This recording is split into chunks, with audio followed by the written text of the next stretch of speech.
everyone for joining our this installment of the GEPIC International Online Seminar Series. It's a series that we have started this past summer in 2023 that has the purpose of giving us opportunities to discuss the concepts and methods and practices that we are developing and implementing in the GEPIC project. And for those who are new here, which I think we may have some folks that haven't yet attended one of these seminars, and if you're watching this video later and this is the first time you're seeing it, I'll give a little summary of what GEPIC is. So GEPIC is a multinational or international project that's taken place in 6 different countries. It's funded by the UKRI, which is in the UK, and then it's also funded by EU Horizon. And so we have, we're one of the 6. The UK is one of the 6 countries that are involved. And we have also Denmark, Belgium, Germany, Spain, and who else? Who else? I'm forgetting one. Oh no, that's terrible.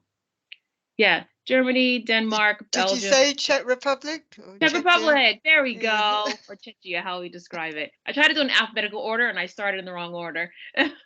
So the idea of the project is for us in each of our respective countries and then collectively together is to develop an intervention that will improve the political self-efficacy of girls that are facing multiple disadvantages. So what that basically means is just we're looking to in the classroom, right, come up with different ways that we can intervene on the gap in political self-efficacy of girls, right? And so we want girls to develop their confidence in speaking in class, their confidence and their knowledge and understanding of political matters, and all the other aspects of political self-efficacy. So it's a multi-stage project, and what the first phase we did observations where we were in classrooms all over in these different countries, and so we wanted to see what dynamics may have been occurring in the classroom setting that might be contributing to this gap in political self-efficacy or political self-confidence. And so from that, we then will try out different interventions, right? So we will co-construct a pilot intervention with teachers, which is starting this November, to tackle, if you will, the different aspects of political self-efficacy, right? We also have a quasi-experimental stage where we try out different approaches to see how effective they are in different countries and in different classrooms. And then from all the information we get from the pilot and the quasi-experiments, we then develop a full intervention that can be rolled out and scaled up. And that would be occurring January 2025. And all of the work we're doing from now until then will feed into whatever intervention we develop to be scaled up. And the goal, there's many goals of the project. One of the goals is to get this intervention and these methods in the hands of teachers. So at the end, the idea is to create a toolkit that can be used by teachers and also sort of be put into curricula and things like that. And so that's kind of the end goal, is to get this work into the hands of the teachers who've been intimately involved in the development of it the entire time. So that's the GEPIC project. And so this seminar series has been really helpful in us sort of thinking through how we're approaching the different aspects of the study.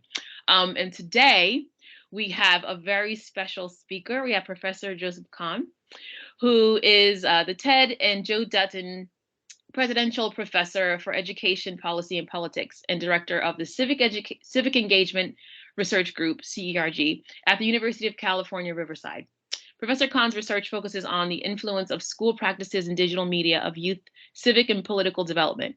For example, with funding with the Institute of Educational Sciences, and in partnership with scholars from Ohio State, Brown, and UCR, CRG has launched and is studying the impact of connecting classrooms to Congress. It's called CCTV, or CCTC. CCTC is a social studies curricula a unit that enables students to learn and deliberate about a controversial societal issue and then participate in an online town hall with their member of Congress. Professor Kahne was chair of the MacArthur Foundation's Youth and Participatory Politics Research Network. Kahn was a member of the American Academy of Arts and Sciences Commission on the Practice of Democratic Citizenship. He currently chairs the Educating for America Democracy Research Task Force, and Professor Kahn is a member of the National Academy of Education and a fellow of the American Educational Research Association. And his work is available at civicsurvey.org, excuse me. And I can put that link in the chat for everyone. And so without further ado, we have Professor Kahn. Wow, thank you, Lenora, and thank you. Can everybody hear me okay? Okay. And thank you, everyone, for giving me this opportunity. I know I was out there with Byrony and Lenora several years ago, and it is great to have this chance to reconnect, obviously to meet, at least virtually, some of you, and to see some folks who I've had a chance to be with before. So it's really a pleasure. And it's great to hear about the project you're doing. I am struck, and as I knew I would be, by the fact that, you know, the US feels different in some ways, in both the ways we support research and in some aspects of the context, perhaps. But there also may be some ways that it's similar, or ways that it's, you know, both similar and different at the same time. And I'd love to, during the discussion, really explore some of that and think about that. And I hope that my sharing some of the particulars, because pretty much all of our direct data collection and research goes on in the US, as I share those particulars, I look forward to then later learning more about ways those are similar and are different. There's no doubt that, you know, I'm sure we're all, you know, as we read the newspaper or read, you know, engage with the news, however we do, this is a very, very complicated and in important ways tragic time, right? A lot of things are worse than they need to be, right? And that's true both for in the context of war and violence, and it's also true with respect to democracy. That I think, as I'm sure you're all super aware, so I won't spend much time in this talk going into details. Democratic institutions, in many cases, are faltering.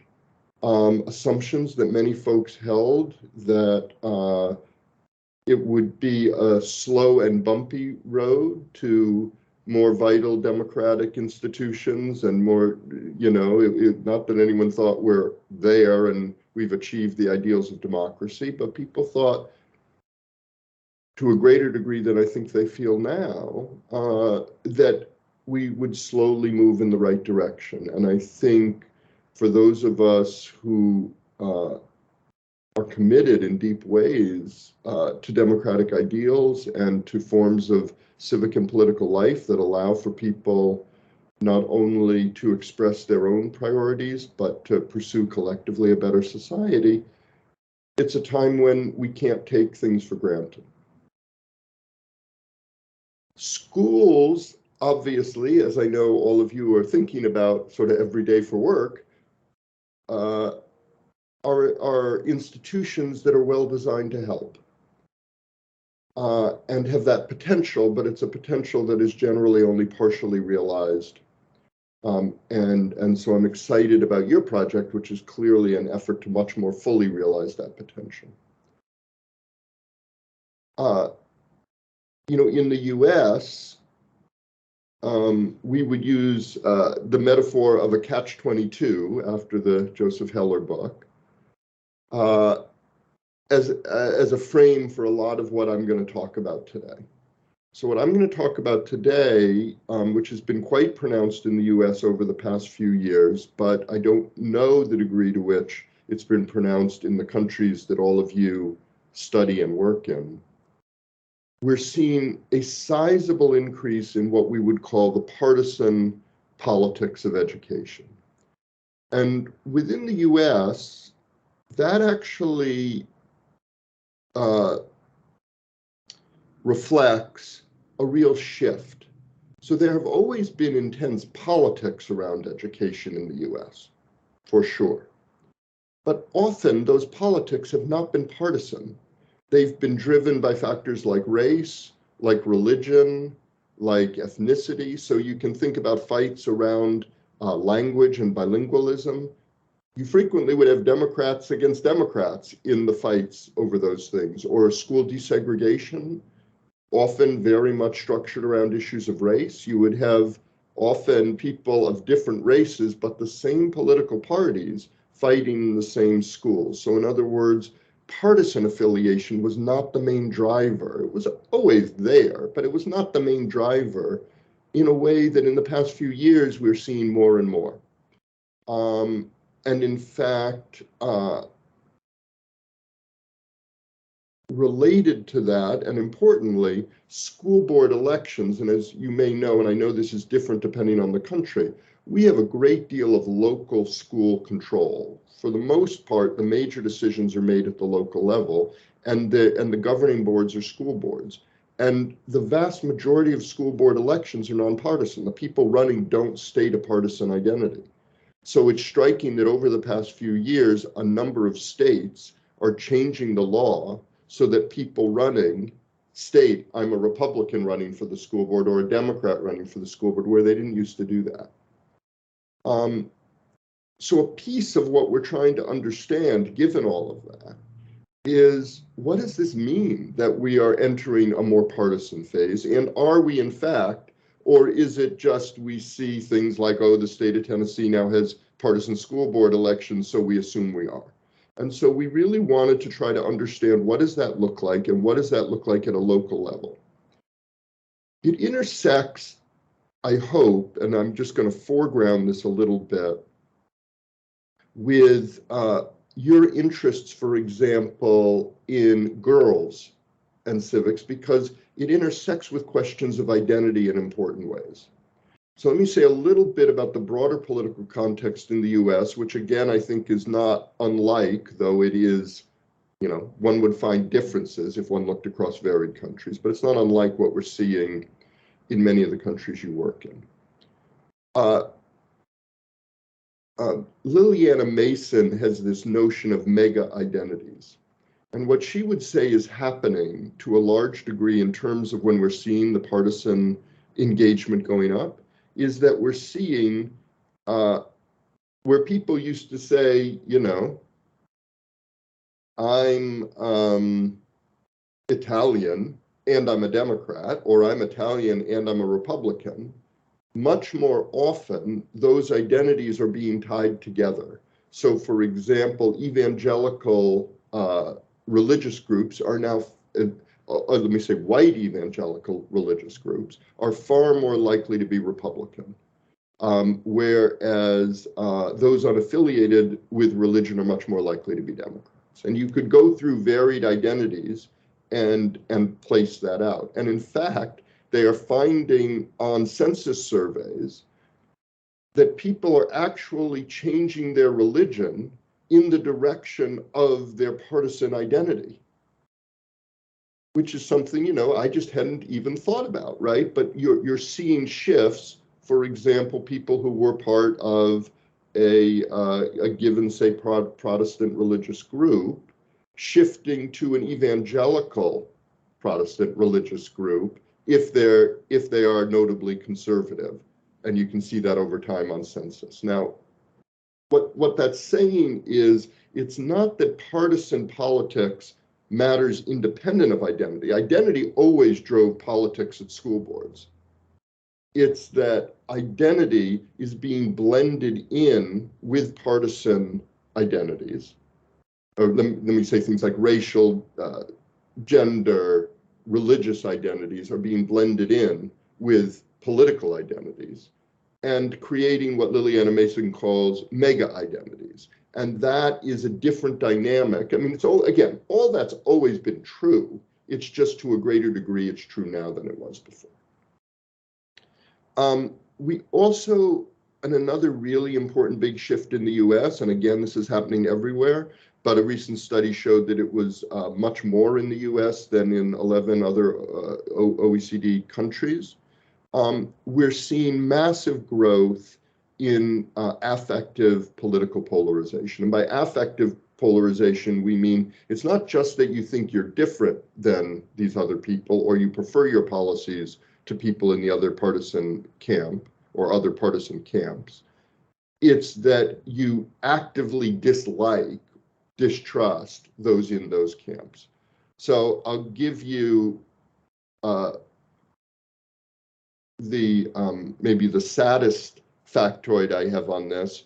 In 2019, more than 15% of Democrats and Republicans agreed, quote, "We'd be better off as a country if large numbers of the opposing party and the public just died." So I don't think that means that 15% of Democrats and Republicans were going to try to kill the other people, but I do think it's striking that people would say that. And when asked on a survey, would just agree with a statement like that. And so when you have fired up partisan identities, when you have such dislike of those who disagree with you, and lots of social science shows this, you simultaneously distrust those other people, you believe things that those in your camp say, but don't believe things other people say. And importantly, from the standpoint of democracy, you believe that those in the other camp, if given power, would abuse and do abuse democratic structures. And as a result, you are fearful of them having political power. And once you're fearful of them having political power, then it's not a surprise that, for example, the legitimacy of elections comes into question. So all of that is swirling around what we're dealing with in schools. And it is blended with many of the questions that we're thinking about with respect to identity. I guess perhaps like some of you, or perhaps this is something we would debate or discuss in our discussion time. In our work, we don't tend to see affective polarization as the sole driver. Rather, we see it as both a reflective of dynamics and integrated with other dynamics. And two dynamics we want to talk about, or I want to talk about here, that I think are highly relevant, is one that I just mentioned a little bit, a growth in anti-democratic attitudes. So when you don't trust either the system or people in other parties, or when factors like economic inequality lead you to believe that the system just doesn't deliver, it's much easier, or much, I say made different, it's less surprising when people adopt anti-democratic values, because those values don't seem to actually deliver in the ways that, our most hopeful proponents of democracy sometimes portray them.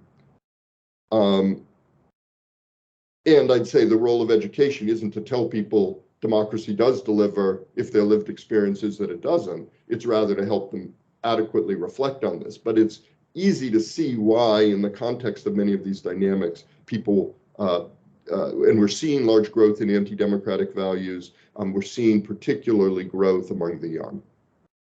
The other one I want to talk about is an idea that Kathy Kramer highlighted, which is called the politics of resentment. And there's no doubt that ethnic and racial and perhaps gender resentment can drive some of the kinds of dynamics that we're talking about, right? If people feel that certain groups, people with certain identities, are using that political power to get special advantage, you can be resentful.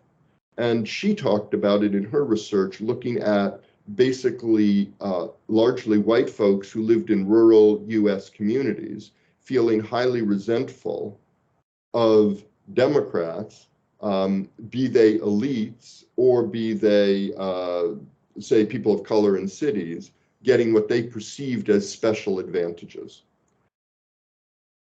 That drives both greater affective polarization, but it can also drive a lack of commitment to democratic dynamics if they think the democratic dynamics are being abused to give some people special privileges. Now, that's separate from an empirical analysis of whether or not people in rural communities are actually being disadvantaged. And that's why I very much like Kathy Kramer's use of the word the politics of resentment, because what we see both from political parties and from certain politically aligned media organizations is that they drive home the message, or they promote the idea of that politics of resentment, if that makes sense. And so it's a political strategy as much as it is a, say, social scientific dynamic that's going on. And I don't know, but I would be curious how your focus, for example, on girls would be experienced by some folks within the US. You will hear among some conservative groups the idea that the most disadvantaged person is a white boy, and that special programs for any other identity are seized on as evidence of unfairness against those people. So I don't know, but I would be curious how this plays out in those contexts. At the same time, that there is no doubt that politically in the US, people mobilize around issues like gender, right? So women say, I want a woman elected, or I'm glad to have a woman female candidate. And certainly, as you guys all may know, in the US, where we've just rolled back federal protection for the right to abortion, you see many more people driven by those dynamics than you did prior to that Supreme Court decision. Okay, thank you for letting me go through that sort of broader space, but I'm hoping that that broader space provides a context for understanding and thinking about some of the specific dynamics. I'm going to just share with you some data. So in order to understand this, because we're interested at the local level, because recall that in the US, it's the local level that ultimately makes most of the decisions regarding school funding, regarding school curriculum, certainly regarding who's going to be the principal, which teacher's going to get hired, all of that. And so I'm going to try here to share my screen. What we did, and we did this both in 2018 and 2022, was we did a nationally representative survey of principals where we asked those school leaders, and these are only high schools, a variety of questions about these issues. And in some cases, we have the exact same question in 2018 and 2022, so we can show the difference. In some cases, we don't, because, for example, some of the dynamics that have arisen really arose post-2018.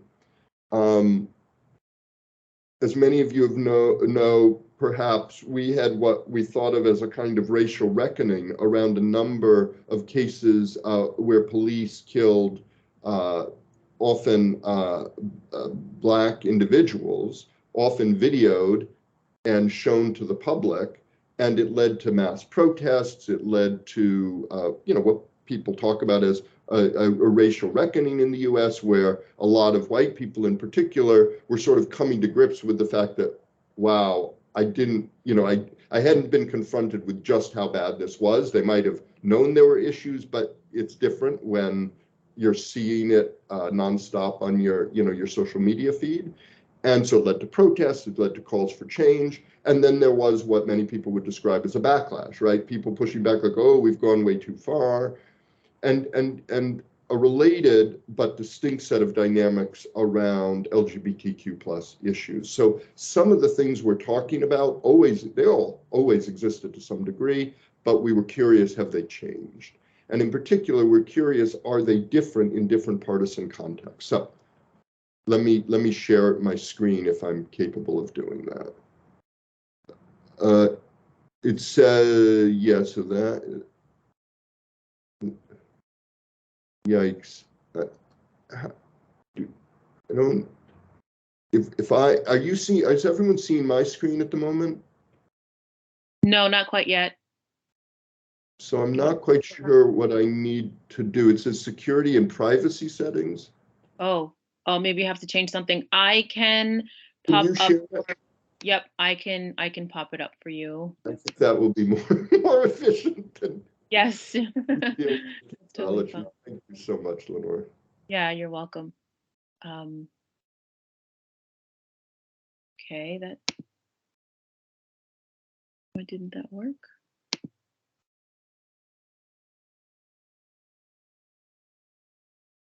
Okay.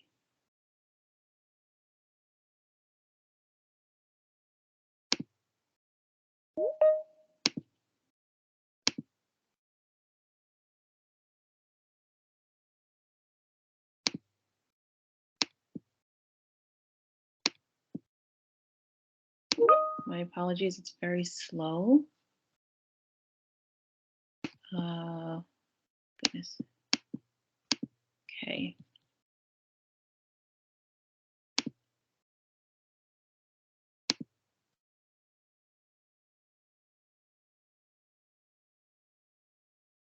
Okay, and now my apologies, it's not, mine isn't allowing me to do it either.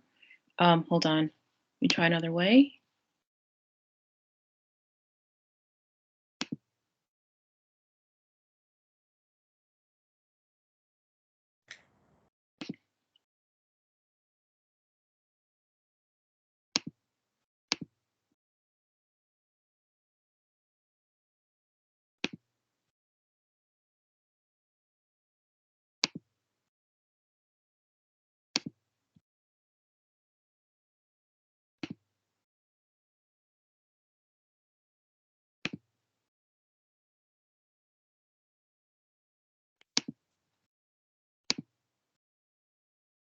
Okay, my apologies, everyone. It's coming now.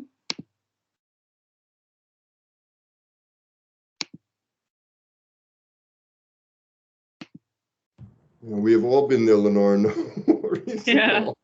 Yeah, I think it's the issue is I think it's downloaded as a The web HTML rather than a power. Yeah, it's an HTML. Is it a website? The document. Could we use this time to discuss some of the points you raised whilst she does? That would be great. Yeah, thank you.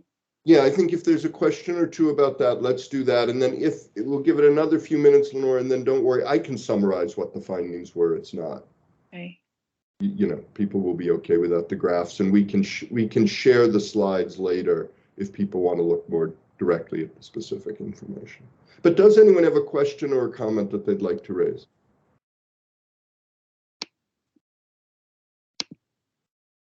Donna, did you have a question since you suggested the discussion?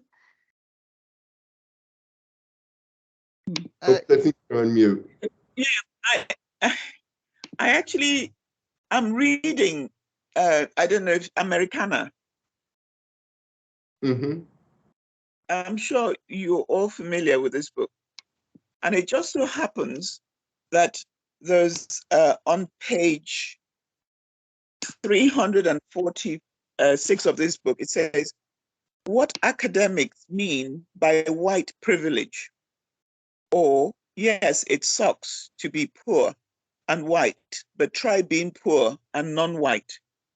I just read it this afternoon. So when you mentioned about rural women or rural people feeling less privileged, I thought I would refer people to go and read the Americana and the sort of by Chimamanda Ngozi Adichie.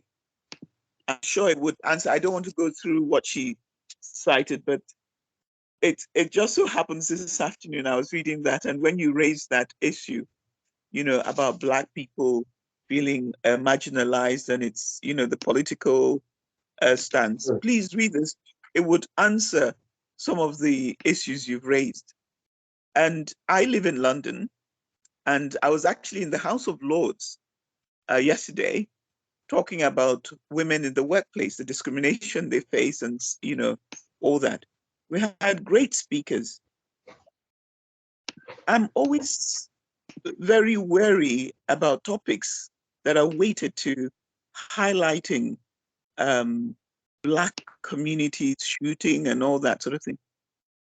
I get bored easily because I know there are people who are out there who have contributed so much to the society that this idea that the Black people cannot rise above, you know, the stereotype that is presented every time in the media, it doesn't help me, you know, move things forward, or doesn't help anyone of us move things forward. I think when we're dealing with research like this, we should find out what a particular area, region, if you have white disaffected students and Black disaffected students in this, day and age, find out exactly what is wrong.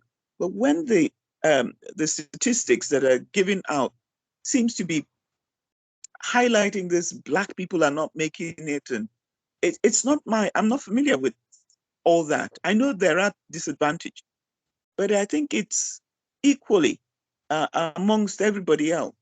So I'll give you an example. I do come across white people who are disaffected. I do give them the tools to be able to go to places like Cambridge University or Oxford University. But we never hear that in the research. We don't hear people like myself, the contributions we make in trying to address some of these issues. I don't feel that because I'm a Black person, I should concentrate on just Black community. And that's what comes out time and time. So sometimes I choose not. We're now in the 21st century. Sometimes try and raise issues that would address getting people working together, white and Black, so that the research when it comes out is not always that they're marginalized Black children, they're not doing very well in school. But that's not my experience. That's all I have to say now, because really, every time it's always the Black people stopped on the road and all the rest of that. Okay, yes, that's a fact, but we must move on. What about the people who are contributing? My two sisters are medical doctors. We don't see that in the statistics. It's always marginalization and all that. I believe in giving people the tools to be able to lift themselves out of poverty. And one of the tools is education. But if we have an institution that continuously talks about the marginalization of one particular group without balancing it out with people who are contributing to the economic growth of the economy, then I feel it's skewed. It's not really, it doesn't reflect my experience. Sorry to take on so, but I thought I should mention that.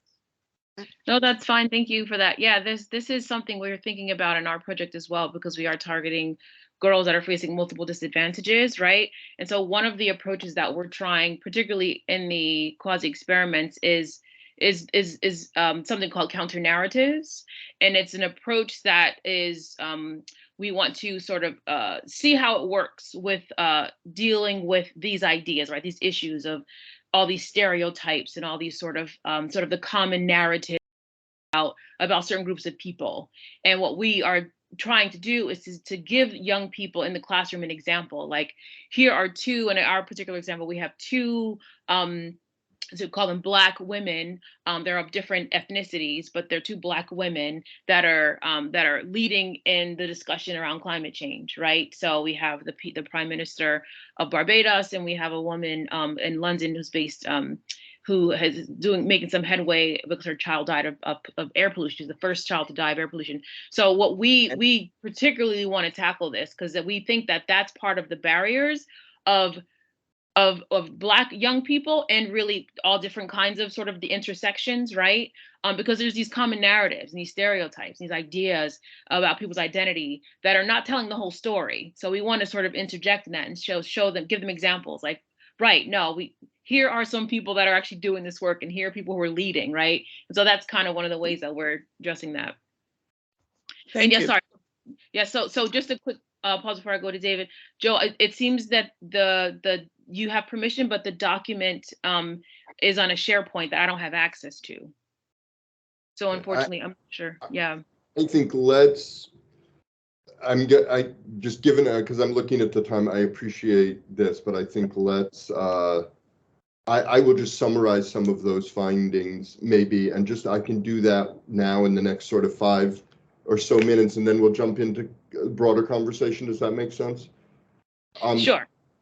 But thank you for trying. I don't know what happened, but I apologize. I'm sure it is that I didn't understand something about the technology. So, and thank you, Donna, for that comment. Let me because I do think it relates to some degree to what we're finding. So I'm going to just put in the chat a link to our report. And this has, for people who are interested, both a good bit of the text of what principals told us when we talked with them, as well as the research from the data that we collected. So if people have time later and are intrigued, they can go into more depth there. But I'll share a couple of the core things. What principals said to us repeatedly, and I think it speaks to some of the kinds of frustrations, in some ways, Donna, that you were raising and that others have raised. Although to understand the trigger, I think COVID is key to this, because the experience that families had with COVID and with the uncertainties and the stress that was created by that, and the fact that in the US many schools were closed, led to a kind of sense of distrust of the institution of public education on both sides often. So for example, you had principals saying, I have one group of parents telling me, if you open schools, you'll have blood on your hands. And another group saying, you're completely crazy, it's all a hoax, you have no idea, there's no such thing, masks don't work, etc. And so while I think those that sense of distrust bled into then things that were used politically around things like the anti-CRT movement, and CRT in the US is critical race theory, and anti-LGBTQ plus movement, and now we're seeing widespread book bans, more than a 250% increase in legislation at the state levels, trying to control and limit curriculum, often with very vague statements like, you can't do curriculum that promotes division. And I think that does speak in some ways, Donna, to some of the issues that you were raising. There are people in the public who worry a lot that some of the ways in which these issues are addressed end up sparking division. And at the same time, and this is the key point, I think, for us in our focus on diverse democracy, we believe it's essential that, as I'm sure many, your project is likely oriented towards, and many of you are deeply committed to, that all people have access to, sort of full engagement with the political process, teach the full history, etc. And so part of what happens is that some people in the US are promoting concerns around how issues are addressed, and it is leading to schools not being able to even talk about controversial issues at all. And so what we're seeing, and this is highly structured in the slides, and you'll see it in the report that I put the link in, it's highly structured by the partisan context of the school. So for example, supports for controversial issue discussion, which has long been a mainstay of what you do if you want to have people learn about political issues. You got to talk about them, and you've got to learn about them, and you've got to give young people who may have differing views practice having conversations across difference. Supports for that decline markedly, particularly in what we call purple districts. So in the US, blue is Democratic, red is Republican, and purple means there's a sort of mixed district. And in those mixed districts, you're seeing both much more conflict and sizable declines in support for controversial issue discussion. Similarly, with a relatively neutral kind of idea like we should teach about the history and literature of all groups. Not saying we should only teach about the history and literature of one group or anything like that, but the history and literature of all groups should be taught. Dramatic declines for support for that, especially in red and purple districts. So to link it back to the stuff I started with, what we're seeing is that the partisan context of the school is shaping the degree to which issues of diversity and issues of democracy are being addressed at all. It's not the change that one from my perspective, might be much more open to, which is to say, I think we need to get better at talking about, say, issues of diversity so that, we handle it in a better way. But then you would see, if that was the concern, for example, that people had, you would see more professional development. And in fact, what you see is almost a cutting in half of the amount of professional development for issues of diversity and democracy in red districts over the last 4 years, from 2018 to 2022. And you see basically that staying flat in blue districts, in Democratic districts. I'll share one last finding from our analysis, and that is, because I think it's important to focus on agency here, principals who are politically engaged, and many principals don't think about politics, don't talk about politics with their friends, that's not their issue, right? That's not what they do. Principals who do more of that are far more likely to be in schools where teachers get more support for doing these core, what we would think of as small d democratic practices, talking about controversial issues, saying that you can't harass someone based on gender identity. Again, it's not coming up with bathroom policies or lessons on gender identity. It's literally saying we don't want to harass children based on their gender identity. Similarly, those principals are much more likely to give professional development around things like the literature and history of different groups.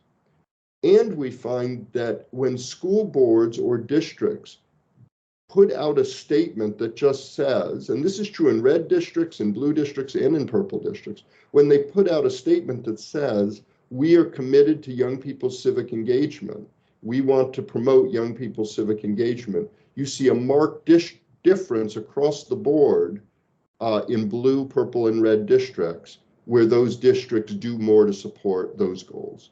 And part of why we think that is, both from the principal side and the district side, is many teachers are scared to talk about this stuff because they know it may engage some parental pushback, and they don't know whether they have any district or leadership backup if someone comes after them. And so within the US political system, it becomes very important to make sure that, and again, this can happen in a wide range of political contexts. It doesn't require an extremely provocative statement on the part of a principal or a district, just a statement around the commitment to small d democracy that enables that kind of support to come through, and therefore teachers to do more of the practices that we think are so valuable. Let me stop there. I know I skimmed over a lot, and really would love to hear more comments and questions. No, thank you so much, Joe. There's a lot I have written down. Thank you so much for that and for your flexibility in summarizing the presentation. I really appreciate that.